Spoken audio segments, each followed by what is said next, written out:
All right, let's dive into something new today, something I know a lot of you are curious about.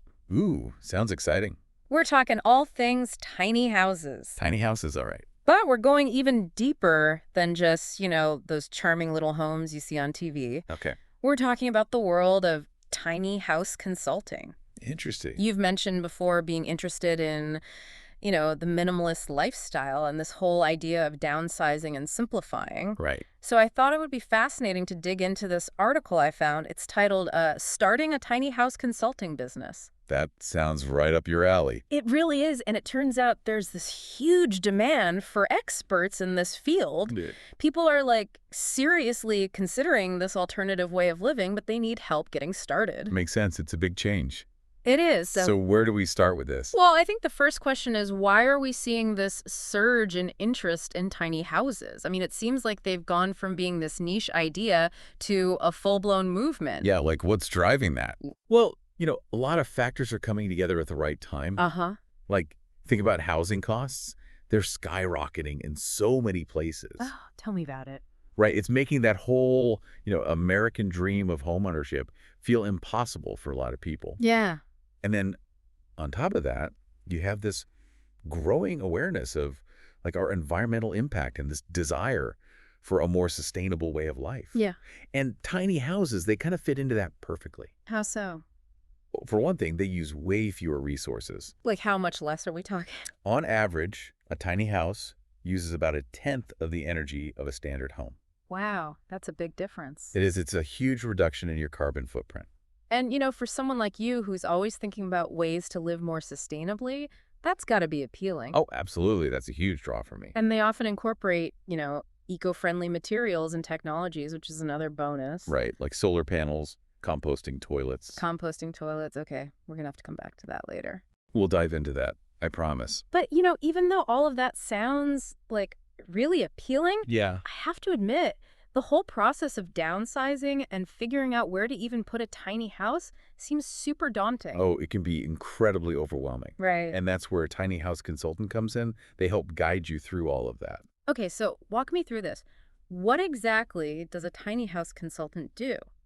Well, they do a lot, but one of the biggest things is helping with planning and design. Okay. Like, they can help you design a space that's functional, stylish, even with limited square footage. I've seen some amazing tiny house designs. It's incredible how much they can fit into such a small space. Right. It's all about being creative and So intentional. they help with the layout, like space-saving solutions, that kind of thing. Exactly. And they can also advise you on, eco-friendly materials, energy-efficient options. Right, like those solar panels and composting toilets we talked about. Yeah, exactly. So it's like they're a one-stop shop for all the practical aspects of tiny house living. It is. And it goes beyond the physical house, too. Really? Like, they can help you create a budget, figure out financing, even connect you with builders and suppliers in your area. Wow, so they handle everything. Pretty much, it's a very comprehensive service. I'm starting to see the appeal of this consulting role. It's like being a designer, a project manager, and a lifestyle coach all rolled into one. You got it. That's a great way to But put they it. even help with the whole downsizing process, right? They do, which can be a big one. Because, think about it. Trying to pare down your entire life into a few hundred square feet, Oh, yeah.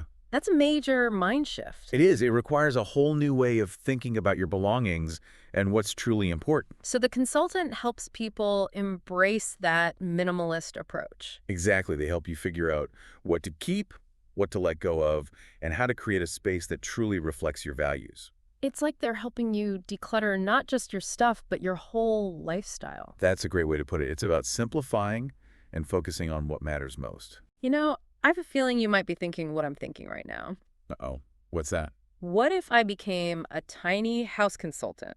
I knew you were going to say that. It sounds like such a cool opportunity. It is, and the market seems wide open. Okay, so let's say I'm intrigued. What would I need to do to get started in this field? Well, first and foremost, you've got to become a tiny house expert yourself. So more than just binge watching those tiny house shows on TV. Way more, you need actual knowledge and experience. Okay, so what does that look like? Research, lots of research, read everything you can about building materials, energy efficiency, those all-important zoning laws. Right, because we've been talking about those a lot. They're crucial. And attend workshops, tour existing tiny houses, just really immerse yourself in the world. So it's about getting hands-on experience, not just theoretical knowledge. Exactly, you need both. And I imagine you need to, like, find your niche, right? You do figure out what kind of tiny house consultant you want to be. Like, what are some examples? Well, you could specialize in helping families downsize, or maybe focus on off-grid living. Okay. Or you could become the go-to expert for navigating those tricky zoning regulations in your area. So find what you're passionate about and build your expertise around that. Exactly. Once you've got a solid foundation, you can start building your business. Which A means, business plan, the not-so-fun part. oh, the dreaded business plan. But it's important. It helps you map out your goals, target audience, services, pricing. So even a tiny house business needs a big plan. It does, and it needs a strong brand, too. Okay, what does that involve? Things like a professional website, a memorable logo, a tagline that captures your unique approach. And I bet even in a niche market like this, online presence is key. Oh, absolutely. You want people to be able to find you easily. Right, like when they search for tiny house consultant plus their location. Exactly. You want to be at the top of those search results. So SEO, search engine optimization, that's important too. It is. And don't underestimate the power of networking. You know, I'm a big believer in networking. It's so valuable. Connect with builders, designers, real estate agents, anyone involved in the tiny house world. So build those relationships, get your name out there. Exactly, because those connections can lead to referrals and collaborations that can really boost your business. Now let's talk about money, because at the end of the day, it's a business. Right. It's got to be sustainable. So realistically, how much can someone earn as a tiny house consultant? Well, there are a few different income streams to consider. Okay, break it down for me. You could offer like hourly consultations for people who just need some basic guidance. Okay. And then you could have more comprehensive packages that include design plans, budgeting assistance, connections to resources. So different tiers of service. Exactly. And each tier would have a different price point. Got it. And then there are things like workshops and online courses, right? Those too, which can be a great way to reach a larger audience and generate some passive income. Okay, now we're talking. So multiple ways to build a profitable business in this niche. It seems like it. But I have a feeling finding clients might not be as easy as it sounds. Yeah, that's the tricky part. So how do you actually connect with those tiny house enthusiasts who are ready to take the plunge but need some expert guidance? Yeah, it's not like you can just put up a website and wait for the clients to roll in. So where do you go to find them, these tiny house enthusiasts who are, ready to downsize but need a little help figuring it all out? Well, you got to go where they hang out, both online and in the real world. Give me some examples. What are we talking about? Social media is a big one. Platforms like Instagram, Pinterest, those are perfect for showcasing those, dreamy, tiny house designs. Oh, yeah. I can already picture those perfectly organized shelves, the tiny wood stove crackling in the corner. Exactly. It's about capturing that aesthetic, that lifestyle, and inspiring people. But it's got to be more than just pretty pictures, right? Of course, you need substance too. You got to provide valuable information, share tips on downsizing, offer advice on navigating zoning laws. So establish yourself as a resource, someone people can trust. Exactly. Build that credibility and show them, your stuff. And I bet those online communities, like the tiny house forums and Facebook groups, those are gold mines too, right? Absolutely. Tons of people on there looking for information and support.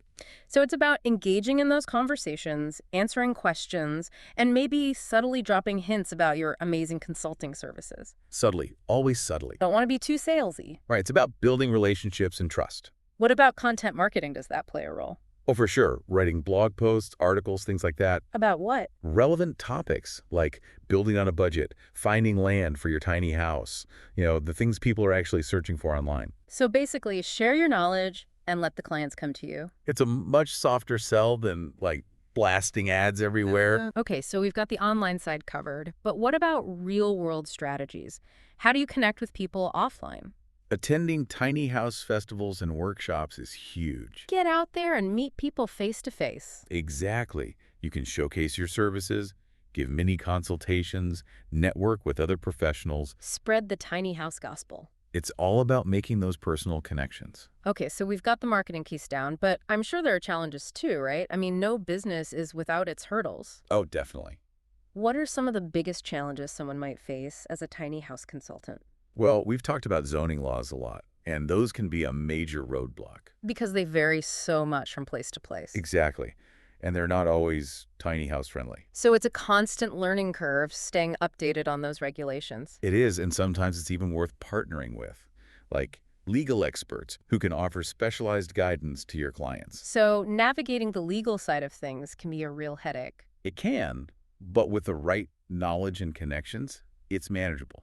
Helping clients overcome their anxieties about downsizing, that's a big one. Because it is a big change, it's not just about getting rid of stuff, it's a whole shift in mindset. Exactly. So you got to be empathetic, understanding, offer practical solutions and support. It's like you're guiding them through a major life transition, It is. And then, of course, there's the whole managing client expectations piece, making sure everyone's on the same page. being upfront about timelines, budgets, potential challenges. Transparency and honesty are key. They are. It's all about building a business based on trust and mutual respect. Okay, so we've talked a lot about the consulting side of things, but I think it's time to dive into the actual construction process. Okay, let's get into the nitty-gritty. What are some of the key things to consider when building a tiny house?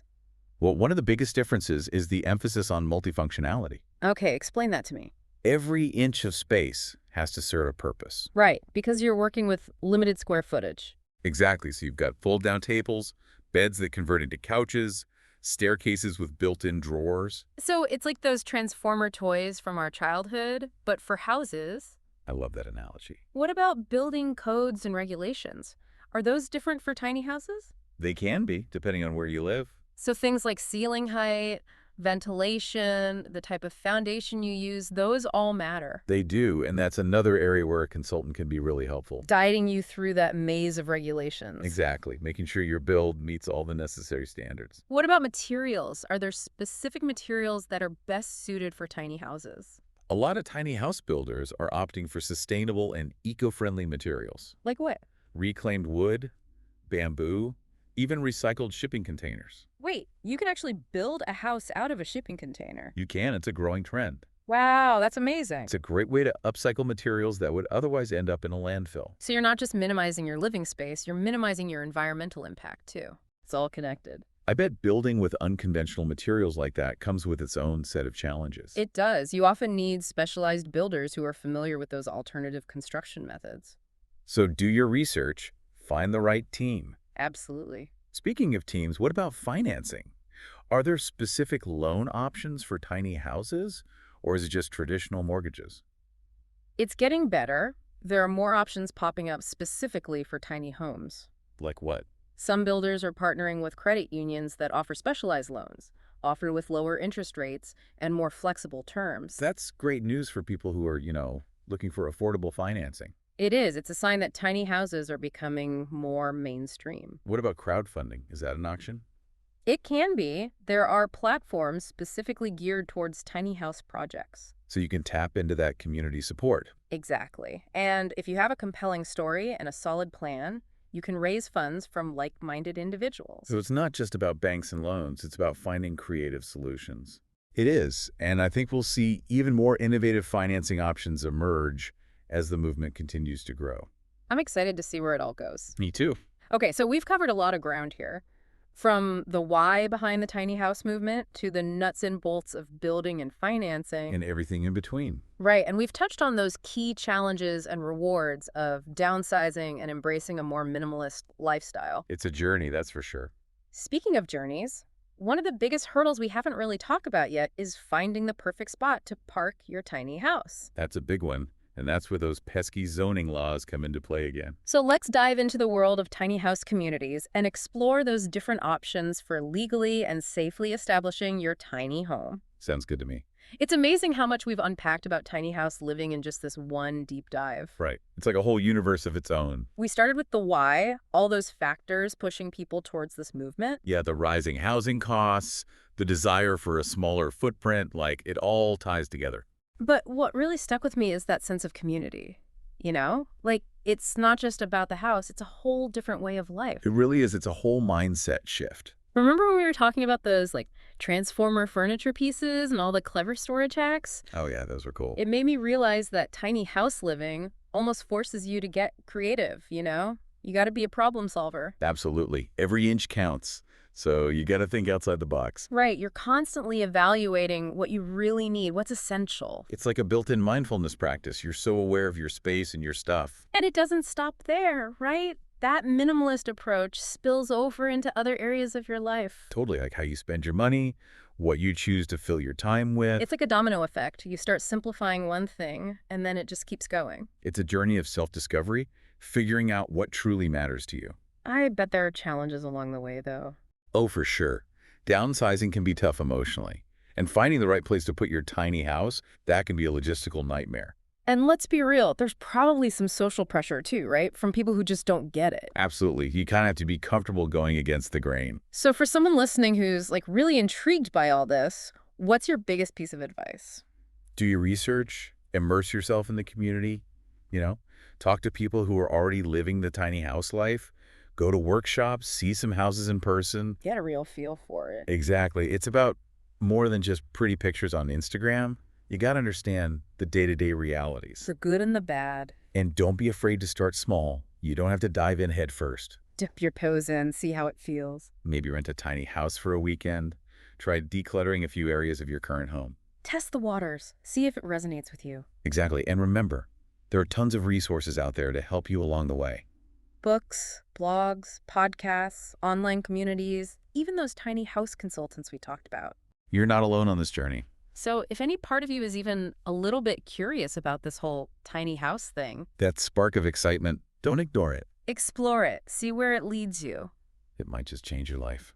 And that's a wrap on today's deep dive into the world of tiny houses and tiny house consulting. Hope you enjoyed it. We'll see you on the next deep dive.